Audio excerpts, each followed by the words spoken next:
Welcome to the video, guys. The political point scoring off the back of the coronavirus situation we're going through right now is getting beyond a joke and likely will only continue. It is literally coming from all sides against the government and their response to this situation. Now, I've rightly criticised the government on a few decisions they have made regarding the coronavirus, but what is going on now, with the help of course, the LameStream media, is just beyond a joke. And it is related, of course, to Brexit last year. And no doubt the election, because these people are still salty that they lost by such a degree in December. They just can't contain themselves and will not miss out on a chance to use it against the government and the democratic wish of the people of this country. Now, you might have heard over the last couple of days the talk about PPE in hospitals, which I wouldn't be surprised if it was to be running out in some places, but from what I've heard, these reports are actually false for the most part, as was pointed out by ex-Army Paz over on his YouTube channel earlier today, with clips like this.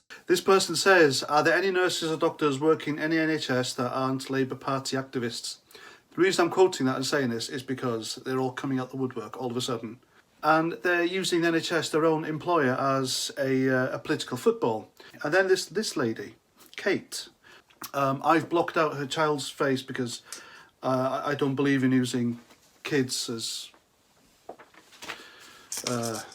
I don't know, point scoring and intimidation. And it's not about the kid, but, you know, lefties, they will use their own kids for political point scoring. And Sky News have ran with the story. As you can see in the pictures I'm showing you, Kate is a nurse, and she's also a Labour Party activist. She's got a membership card signed by Jeremy Corbyn, for some reason, selfies with him. Kate's concerns were raised as thousands of doctors across the UK said a significant number of them were left without the protection needed against COVID-19. I'm going to suggest that it weren't thousands of doctors. The minority of them who are Labour supporters who hate Tories and Brexit, they're the ones who've complained and used all this coronavirus and PPE bollocks to score political points. So you can see the PPE nonsense from yesterday that the mainstream media were reporting and are still going on about today was complete nonsense. And Paz shows what appears to be evidence to suggest that hospitals have plenty of PPE, at least in the cases of the pictures that he was sent. Now, if you want to see the rest of ex-Army Paz's video, I've linked it down in the description for you to check it out. But the real point of this video is to show you a couple of clips from the BBC yesterday, because they are going back to the way they acted during 2019 when they were trying to help to stop Brexit by being the Brexit bashing corporation. This time, of course, though, they are bashing the government in relation to the coronavirus and making false claims along the way. They have also once again become the propaganda arm of the Labour Party and its little minions, as we will see here. Let's pick up on that issue of council funding with Councillor Richard Watts, Chair of the Local Government Association's Resources Board, joining us now from North London. We'll come to the letter that you wrote recently outlining your concerns, but can you just paint a picture for us in terms of where we are with resources and what are you hearing in terms of the biggest challenges being faced on the ground? Well, for many of our residents, councils have become the fourth emergency service. So, as your correspondent said, we are faced with this double whammy of spending money that we, in normal circumstances, wouldn't have to spend on things like adult social care, housing the homeless, providing food and support for residents who are personally in financial crisis, at the same time as losing money hand over fist because of a loss of income from parking charges, of rents where we rent out our own buildings. People aren't using leisure centres for obvious reasons. So councils who are already struggling financially, given 10 years of pretty hard spending cuts imposed on us over the last decade, are really teetering on the edge without further government backing. It's really welcome that we got £1.6 billion from government a few weeks ago, but my own council in Islington in North London and many other, as I speak to, pretty much spent all of that money already. For other councils in slightly different circumstances, that spending's a bit slower, but everyone will have spent the first tranche of cash in 1 to 2 months. And I don't think anyone thinks this crisis is only going to last that amount of time. So councils will start to either go bankrupt or will have to start heavily rationing services unless we hear very quickly that more money is coming our way. So you can tell within seconds of her speaking how this is going to go. This is a Labour councillor from none other than North London. You know, the carbonated chickens area of London. So the usual talking points were always going to come up, as we heard. But I do have to call out his complete nonsense that councils have become the fourth emergency service. I have never heard anyone say that. What they say about councils is they're completely useless. And don't expect anything fast from them, which I would have to agree with, given my experience personally. So, he's talking complete nonsense there, which is a theme of this clip in all honesty. And he's claimed that they're having to spend money on things that they wouldn't normally spend them on, like adult social care and dealing with the homeless, is nonsense, because they are literally things that the council does in general day-to-day life when we're not dealing with a pandemic. So, these things actually come under the remit of them. And let's not forget the fact the government has actually pushed forward an £850 million grant for social care that is going to these councils, so that is complete nonsense yet again. I'm actually pretty sure everything he said there was just a complete lie.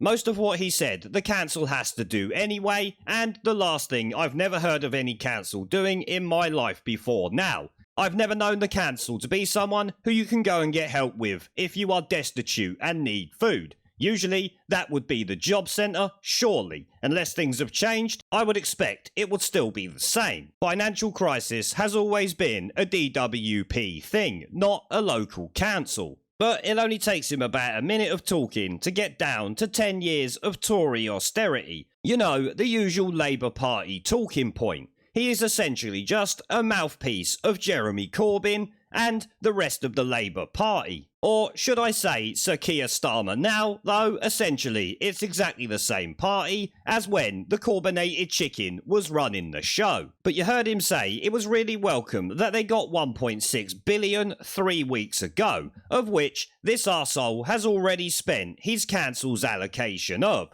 while many councils still have plenty left, which is why he's on the BBC right now begging for more money. And you even hear him try to make the excuse for because he likely expected to be questioned on why he spent so much already and no one else has, saying that some councils have to spend at different rates. No, you are just like the carbonated chicken who will spend with the hope that the government will back it up. You actually heard him say everyone would have spent the first round of money within a month or two, so a month or two from now, not having spent it all within a couple of weeks. What have you actually been doing with that money? I would really love to know.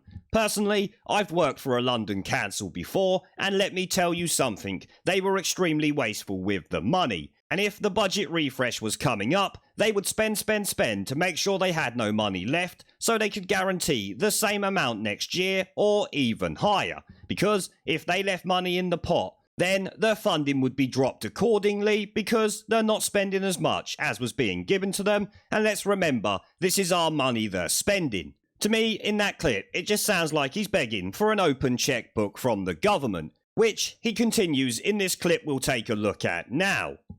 So I imagine you would say there's not very little capacity to cut services further, given the response that you've already had and that you've already outlined. I think that's absolutely right. I mean, council services have been heavily cut already in the last decade, and councils have responded very well, I think, to this enormous national crisis that we face now. Councils have set up helplines, we've rapidly got homeless people off the streets, we've set up emergency accommodation. You know, the whole of the effort of local government in this country is focused on the response to this unprecedented pandemic. However, that will rapidly stop. At the moment, we're only being allowed by our finance directors to spend money at the rate we're going because they are confident the government will stand behind us. And I think if confidence in that drops, then quite quickly councils will be issuing these things, which in the jargon is called a Section 114 notice, which is effectively that bankruptcy notice where a council simply says it can't afford to carry on spending at its current level, and it will introduce these emergency spending controls that will mean so much of the lifeline our residents are dependent on will have to be taken away.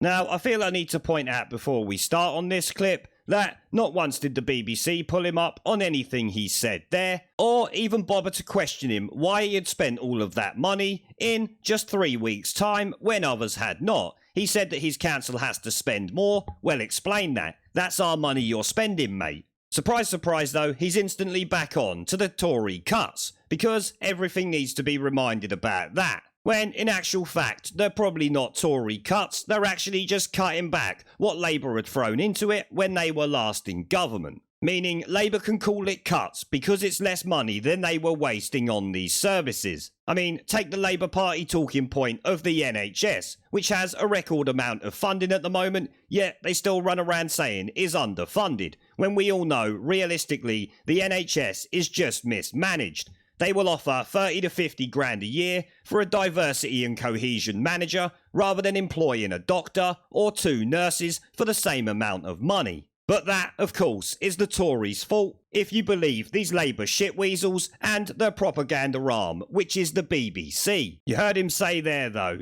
his finance directors are only allowing them to spend money at the rate they're going because they think and are sure that the government is just going to open up the checkbook regardless of what they're spending. I would love to know who is keeping track on this, because they could just be spending stupid amounts and trying to claim it's to do with the coronavirus when it might well not be. Because I have to tell you that shortly after this little interview the government announced another 1.6 billion for these councils, so 3.2 billion in 3 weeks. I wonder how long it's going to take him to spend the rest. But that whole little interview there was essentially just a way for this Labour councillor with the BBC's help to push the government into spend when they might not necessarily need it. Maybe they do, but maybe they don't. I would certainly like to know where all the money went if he managed to spend it that fast. It seems to me a lot of organisations are trying to take full advantage of this situation, which to be honest doesn't really surprise me, but it's annoying that it's so open and helped by the LameStream media. But the BBC haven't finished there. Not only do they promote Labour Party talking points, but they openly talk complete nonsense while speaking to their own health editor. Take a look at this clip we have here. And Philippa, the problem, as I was speaking to Doctor this morning, is that the confidence in the government is now at an all-time low. So they're not trusting whether this guidance can be trusted, or whether this is just really asking them to go above and beyond because of the issue with supplies. And that is really going to be crucial now moving forward, that question of confidence with clinical staff.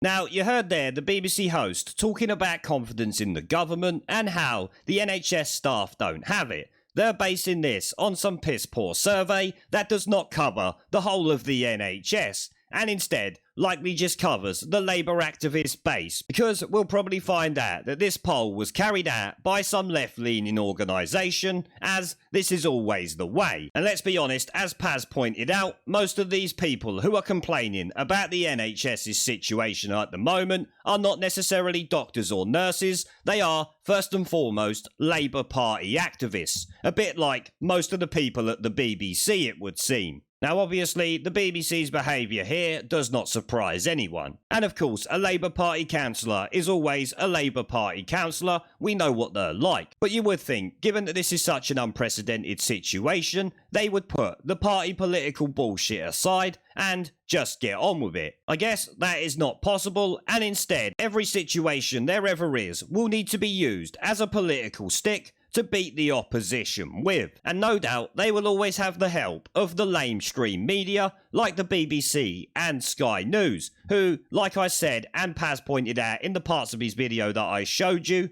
are just Labour Party activists. Now, if you want to see the rest of ex-Army Paz's video, I've linked it down in the description for you to check it out, so make sure that you do. Something definitely needs to be done, though, about the media's reporting of the coronavirus and the people they are promoting on their show. Of course, nothing will happen. We will be dealing with the same nonsense in 10 years' time, I expect. Now, before I go, I've started doing live streams and uploading gaming content on my second channel. If you would like to come and join me for a live stream to chat in real time, have an interest in gaming related content on YouTube, or just want to follow me over there because you are a legend, the link will be down in the video description below and as a pinned comment. I hope to see you all there. Now, as always, before I go, I want to thank our PayPal, Patreon, Subscribestar and YouTube members for supporting the channel, along with everyone who watches my videos. Remember to let me know what you guys think down in the comment section below. Leave a like, subscribe with the notification bell and share this video as it helps the channel a lot, and I will see you all in the next one. There is a pattern consistent throughout history of oppressed people turning on the oppressors, slaves against their owners, the peasantry against the feudal barons, colonies, Mr. Verhofstadt, against their empires, and that is why Britain is leaving. And it doesn't matter which language you use, we are going, and we are glad to be going. We're off.